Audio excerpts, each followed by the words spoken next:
Hi, this is Lakhi Singh, the property fixer, here to fix you and help you grow your property and your business affairs to the next level.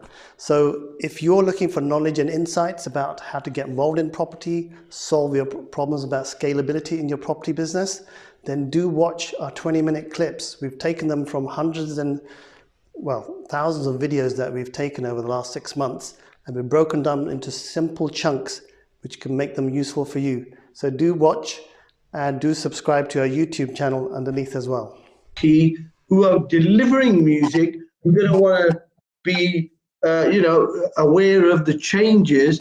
The consumer just wants to listen to music, and if they're listening to music on an iPod or on their telephone, because all the telephones have all the softwares on them now, or downloading it, why are they going to be interested about a magazine? What have you got in your magazine? What's there in that magazine that's going to keep your customer interested? Or is that magazine a strategic magazine? That's the question. Okay, so the magazine is aimed largely at the business community. So it's not business community. So example, next week I'm interviewing for the magazine the chairman of Tesco PLC. Excellent. So now, how often can you get hold of the chairman of the biggest supermarket chain in the UK? Now, a lot of people will want to know, what has he got to say, particularly about, say, Asda, the change in ownership of Asda. What does he see the relationship between online and grocery? In other words, going into and what role does he see of national big brands in the recovery of the UK? So people want to hear those kind of stories. And in the current issue, we had an interview with Lord Billamaria, Cobra Beer. And so we asked him how he thought government was dealing with COVID, how he thought would deal with Brexit. So these are the kind of things that people in the business community want answers to. They want to hear other people's views. By hearing other people's views, they're able to then identify problems in their business, which they can try and take control. So it's back to change, and it's back to being ahead of the game. And to be ahead of the game, to be an influencer, you need to know something that the person sitting next to you doesn't. That's what gives you the edge. Excellent. And so if you pick up Lakhi Singh's viewpoint about that in Mayfair, possibly people aren't leaning forward to help you out. Well, I think in the business world, that's rare anyway. And as you try to perform at the top level, really, you've got to make sure you're motivated enough to learn, to be on a journey of lifelong learning, and to learn from as many people who are better than you, by the way, because they stretch you up. Nobody wants to play tennis against someone who's worse than you, because you won't get any better. You always try and play somebody better than you. So when I'm sitting here talking to you two, I'm hoping by the end of the hour, I'll have learned stuff from you two that I didn't know before this whole thing started. Otherwise, what's the point? So exactly. What's the point? Okay, sir. Now taking from Linda's point, Lakhi Singh, that means you're going to have to do more than moonwalking in Berkeley Square. So what other moves do you think you're going to be making to keep people interested?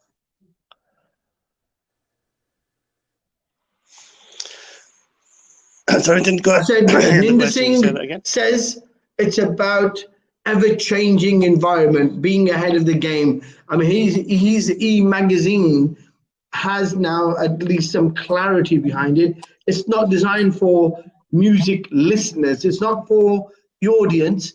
It's actually for the people who create entertainment, for those who are in the business community, to work out what business leaders are saying about the environment in order to pluck those cherries of information that may change the way they're doing business.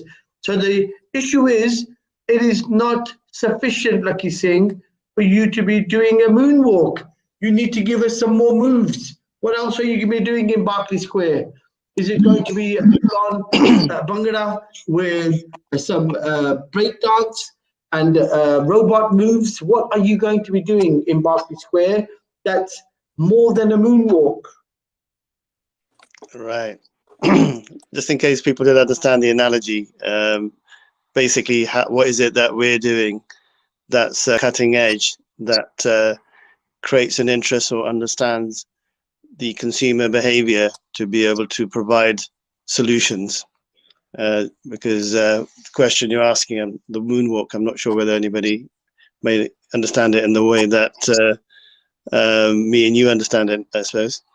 Okay, so basically, we've discussed this in the past, but the next 3 years, we've got a rollout plan to help people who've basically got problems in the market which are now becoming more prevalent. So number one problem in the market is access to finance. Yes. It's not easy to get bridging money, buy-to-let money, or setting up a credit facility, or to get business loans. Out of the market, haven't they, Lakhi? All the banks are sitting on the edge, waiting to see what's going to happen next. Is that right, Lakhi? That's right. So from that perspective, we're working with all the new lenders that are now changing, a bit like what Ninda's saying, and adapting their products to target consumers or businesses that are more likely to reduce their risk and access to the market to provide lending. Mm-hmm. So I'm sort of acutely aware of all that's happening in that market, and that I'm tying up any new innovators in the market as part of our panel for lending. Tying them up? You mean like you're physically sort of tying them up? Well, they haven't got a choice. If I tie them up, then they're going to say yes to come on my panel. So it always works. Okay, great. Yes. So one angle is finance. Second angle is the repossession market. We've got access to 20 solicitors anywhere in the UK, so we can stop repossession in 24 hours. Mm-hmm. Third angle is that we have access to ability to write off negative equity debt and help mortgage prisoners. Yeah. So we have that solution in-house, and we've already done all the battle practice. We've successfully helped over 500 clients in the last year and a half to write off negative equity debt down to zero with the clean credit report. Now, excellent. All these things are brand new, they're unknown, they're completely niche, and nobody else does them as comprehensively as we do. So I'm not trying to market them on this show, but these are the things that we're doing. Uh-huh. And then the biggest one is the tech solution that we've got, which is offering a 0% commission on sales across the UK. So this is a way for a seller that's actually struggling to sell his property on Rightmove to come to an organization that's offering them 0% commission. And and I think that's going to be the way forward into the market to help hundreds of thousands of people. So my objective is to actually be basically the leading force to help anybody who's got property to sell, but be the place to go. So that is. So they're quite serious, cutting edge. These are your metaphoric moves, then, are they? They are your breakdance and your robot in Berkeley Square. Ninda sir, tell me, in your magazine, in the sections that you have in your magazine, what industry sectors do you appeal to? Or is it anyone and anyone who is a business leader? Or are you actually hitting certain business sectors? No, it is right across the entire patch. And I'll just pick something up that Lakhi said for a second. But so we're covering leadership, we're covering entrepreneurship, we're looking at the role of technology, we're looking at how globalization is now going to change because of COVID. We've had articles around India and how India will now displace some of the supply chain from China because people do not want to now rely on one territory for their supplies. In case this ever happens again, they want to have multiple supplies. We have articles from lawyers, but also from accountants. And it was interesting that we're just looking at the general credit market. And we know with interest rates being virtually zero, that the chance of banks making money on lending is quite small because the margin is quite small. And as a result, they're being a lot more careful about who they lend money to. I know they're not opening, or they are, but it's taken about 12 weeks to open a new business account, a bank account. There's been a lot of controversy around fraud around furlough and bounce back loans. So that's now making people more reluctant to lend. And I know if you're going for a CBIL, and that's a coronavirus interruption loan, I think that's difficult. I think if you're going into the new year and looking to borrow money for property, I think that's difficult because of the uncertainty around what happens past Christmas. What does 2021 look like? We're now definitely going towards a double dip recession where we thought there's a bit of recovery, but isn't that a double dip recession, technically known as a depression, Neero Singh? Well, it depends how long it goes on for. So it's the length. Yeah. Size matters in depressions or recession. Absolutely. So again, if there's a double dip, then when are we looking for the recovery to happen? I know I know the IMF have said that 2021 won't be as bad as they thought it would be. But what we have to remember is certain countries have not suffered as much as others. So China's doing very well. China's rebounded really well. I think the UK's fared badly compared to other countries because we're more of a service-led rather than a manufacturing-led. And those like Germany, which are more manufacturing-led, they've done better because that involves more machines than people. But in services industries, which involve people meeting people, like the event production market, I think as a result, the UK economy suffered more.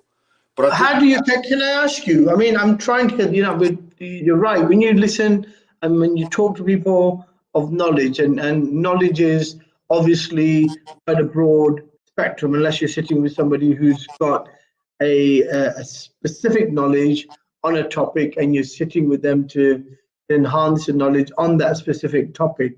But I'm trying to imagine where entertainment or events productions are going to go when you don't have, or is it possible you could do event production and give everybody like a spacesuit to sit in and listen to their speakers inside their helmet? Is that what the future holds? No. I think it's what I call a pause button. It's just a pause button. Yeah. Interesting. If I take you back to my analogy of what happened with music in terms of CDs, I think any business that doesn't involve people, I think is susceptible to disruption. So in other words, someone can come in and disrupt it because it doesn't require people. So music, classic example. Why do you have to go to a shop to buy music if you can download it? So that's not people already. So I think the thing with events, and I've given this example about Premiership football. Despite football being available on TV, people still want to go and watch one. They want to be in the crowd. So I think those industries where people are important, in other words, the interaction of a person to person, I think they've suffered the most. But I think equally, their model isn't broken because people will always buy from people. People enjoy the company of other people. I think their models will always continue. But I think. So are you looking at events being? Are you going to take your event production outdoors? Is that the solution, to take it outside, like Glastonbury, and have it on the open sort of like event forum, somewhere like Hyde Park or something, rather than doing them in events, halls? Is that the future then? No. I still think 2021's 50-50. I think 2022 events will be back up for two reasons. I say that. Firstly, I think they'll have made some kind of traction with a vaccine because the words have changed now. The words aren't are we going to have a vaccine? The words are, when is it coming out? So I think 2021 is still ropey, but I think 2022 we will see some kind of semblance. And economists are saying that the economy will return to pre-COVID 24-25. 24-25. Lakhi Singh, what do you have to say about that? What's your prediction? Where is the economy going, and when will it come back to 19?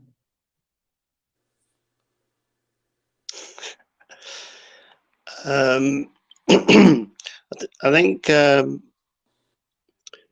terms of my feeling about the economy is that by about June next year, when the stamp duty is going to come to an end, the reduction stamp duty below $500,000, my feeling at the moment is that property prices is one of my key indicators. I think they're going to be crashing by that time, whether it's because of a depression, a double dip, triple dip depression, or whether it's interest rates going up, or whether it's just because of a massive slump because of the overspill of COVID-19.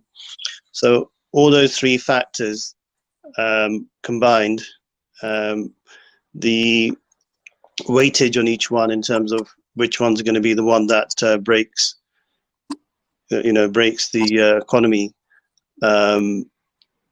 is going to be the one that I can't really guess, but my bad guess is going to be interest rates going up, and the other things are going to bring the property prices down.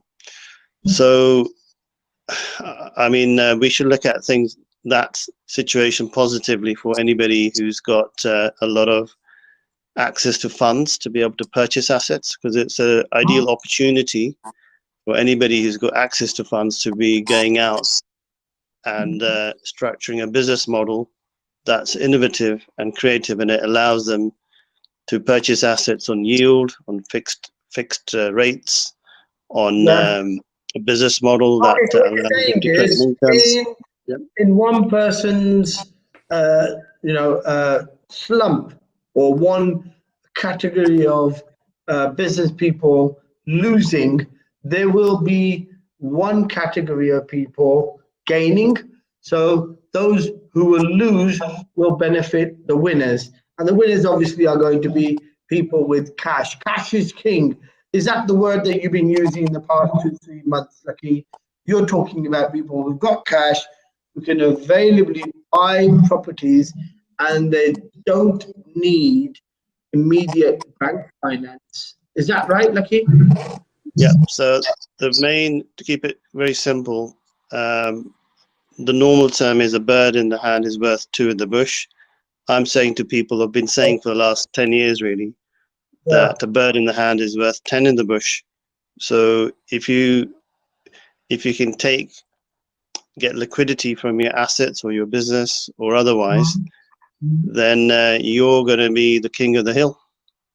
Okay, so what you're saying is cash is king, but is that the same for the event production business, Linda?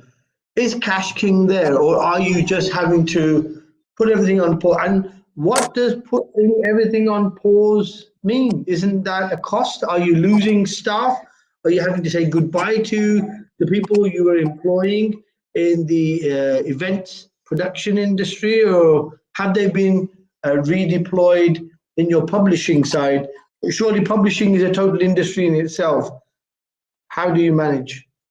I think, and then Lakhi, I'll be interested to, I'll answer that in a second. I'll be interested to hear why you think interest rates are going up, but we'll pick that up in a second. In terms of is cash king, yeah, Lakhi Singh's completely right. Doesn't matter which industry you're in, whichever industry you're in, cash has always been king.